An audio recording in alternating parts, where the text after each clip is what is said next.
Hey, thanks for coming back. My name is Nick Maniscalco, and this is Nick Recycled.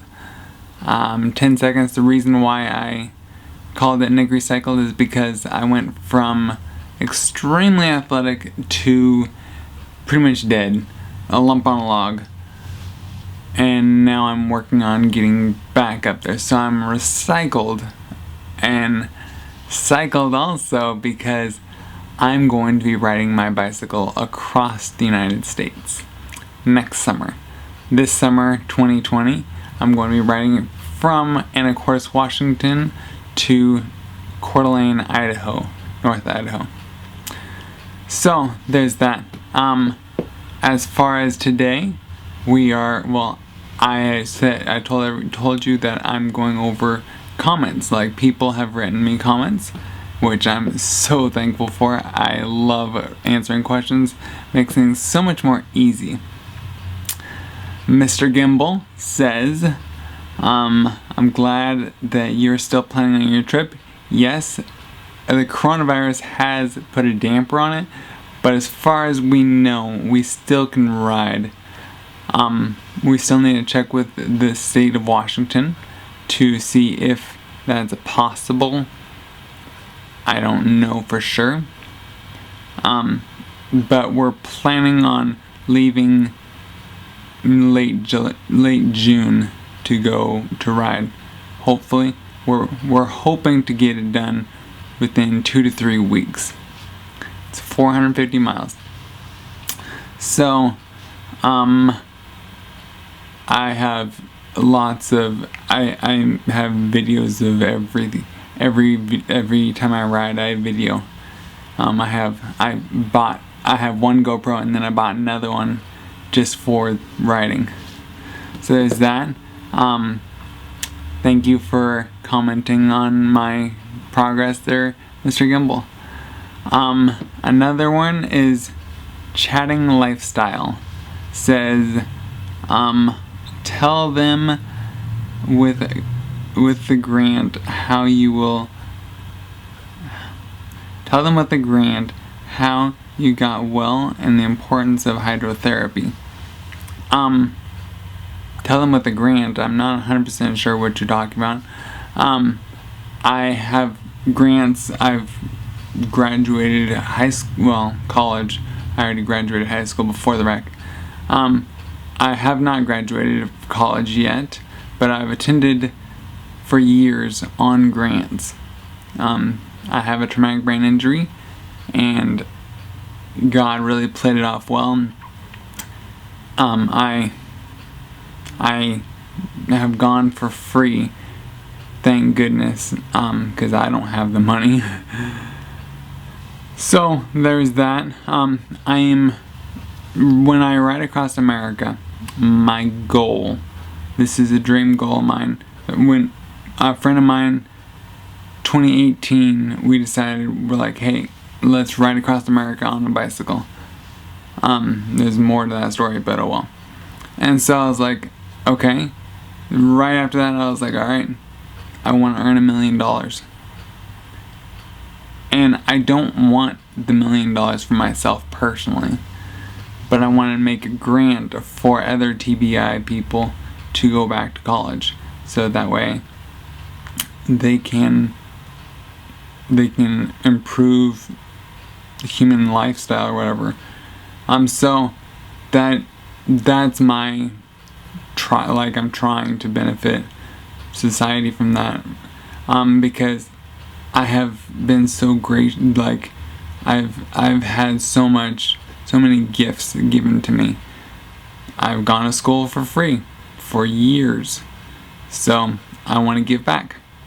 So there's that. Hydrotherapy. I think you're talking about the pool. I used to do some therapy, but this is back in like 2011, 10, 11, 12, something like that. Way back there. It's been 10 years ago. Anyways, I used to walk across the swimming pool, which was pretty sketch because I couldn't really even walk in a walker. Well, I could a little bit, but it was pretty bad. So I could walk in the pool. I use a boogie board as is kind of like a walker, and I would walk across the pool. I'd fall every once in a while.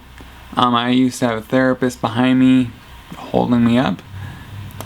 Pool therapy is nice because, well, when you fall, you don't really get hurt. I fall still today more than the average. But walking across, it strengthens the muscles. I don't know all of it, but your mind connects with the muscles that it's supposed to use, and so then your brain can match with your legs or whatever you're needing. So for me, my left leg is delayed, and I am able to use it and go about my daily life. I've gotten a lot better. Let's see here. Someone else posted something. Oh, Rose Weeks. She asked me, what was the hardest part of your recovery? I would say probably the loss of my friends. I am such a social person that I need people. If you want to discipline me, stick me in a room with nobody. That's torture. But yeah, I went from extremely athletic, very active, friends with anybody and everybody, to being a bump on a log, dead. And then because I was in a coma for 4 months, in the hospital for 8, my friends, their lives moved on, which it's kind of I'm glad for them that it did, but it really sucked for me. But since then, I have learned to make friends of my own, new friends. I've made friends of a lot of my friends in college. I'm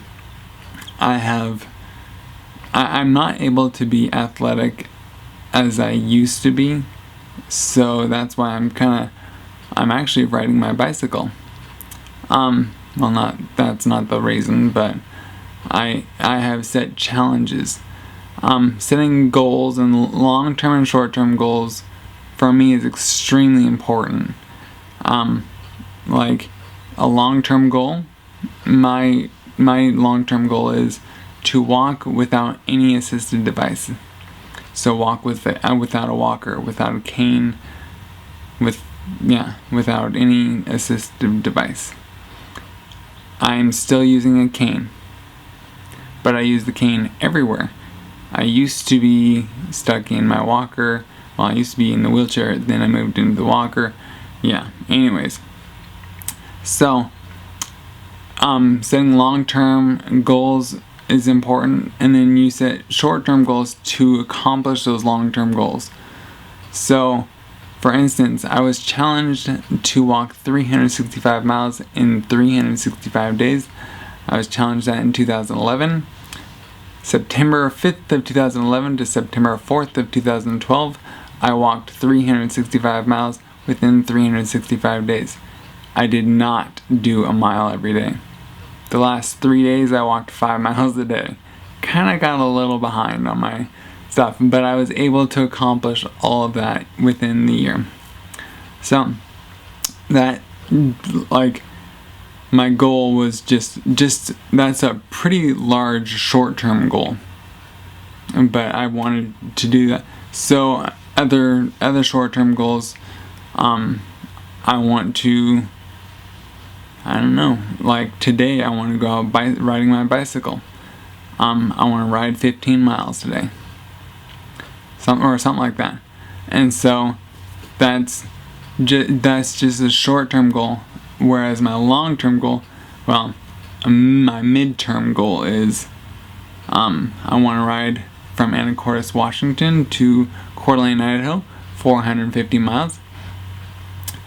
And then next summer, the summer of 2021, I want to ride from the west coast of the United States to the east coast of the United States. We're looking at probably 4,500 plus miles. So multiply this year by 10 and that's what you get. But that's a thought that's my short-term, long-term goals. For me, short-term, goals in general are extremely important to me. I need to do that just to keep myself on task to accomplish the daily activities. So if that answers your questions, awesome. If not, could you comment below and ask more? Yes, again, please, everybody, say something, just write a question or something. I'll try to answer them in their own little comment or whatever, or in their own little episode. I really do appreciate it. If you found today interesting or any of my episodes interesting, please subscribe below. It would be so beautiful. I don't know what to say. If possible, like and subscribe this thing. And I would love it if you would share it on Facebook or whatever social media you have. That would be amazing. I hope to hear from you guys, and I'll see you around at the next episode.